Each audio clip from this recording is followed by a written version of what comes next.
Kahit abutin ng bukas, malambot pa rin at isang peraso pa lang busog na busog ka na. Kaya kung naghahanap ka ng simpleng recipe lang pero madali at paniguradong masarap, itry mo na to.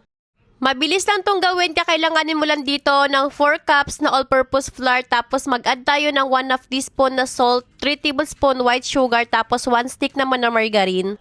Haluin mo lang to at durug-durugin mo rin yung mga butter gamit yung kamay. Nag-ready na rin ako ng 1 cup na cold water tapos paunti-unti ko nilalagay dito. Masahin lang natin yung dough tapos ilagay natin to sa ref habang piniprepare natin yung ibang ingredients.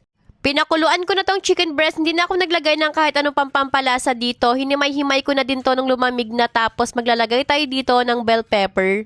Tinimplahan ko to ng barbecue sauce tapos nagad ako ng tomato ketchup, 1 kutsarang chicken powder.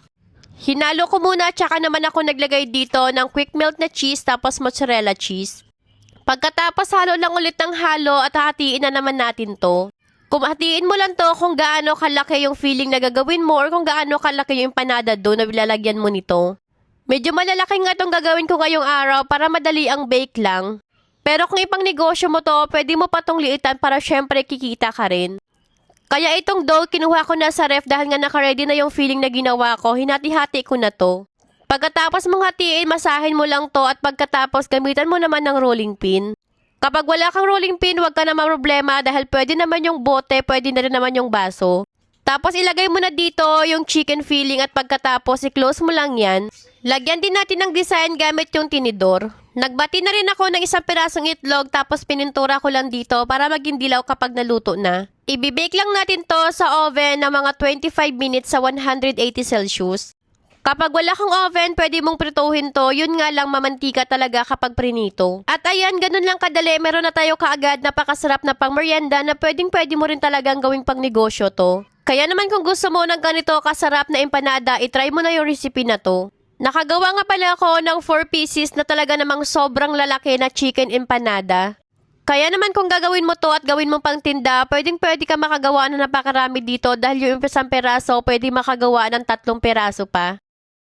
Siyempre to, hindi pag wala kayong oven, pero mas maganda kapag i-bake nyo siya kasi walang oil. Oh.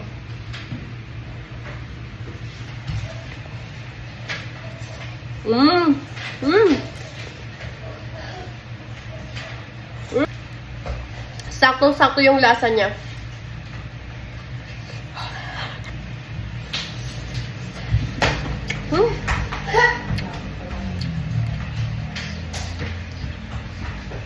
Ang sarap niya talaga kapag freshly baked.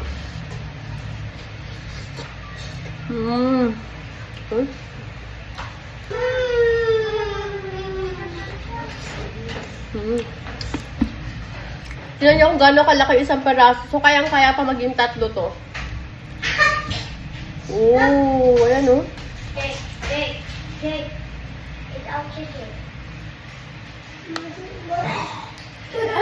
Grabe oh. Sobrang sarap.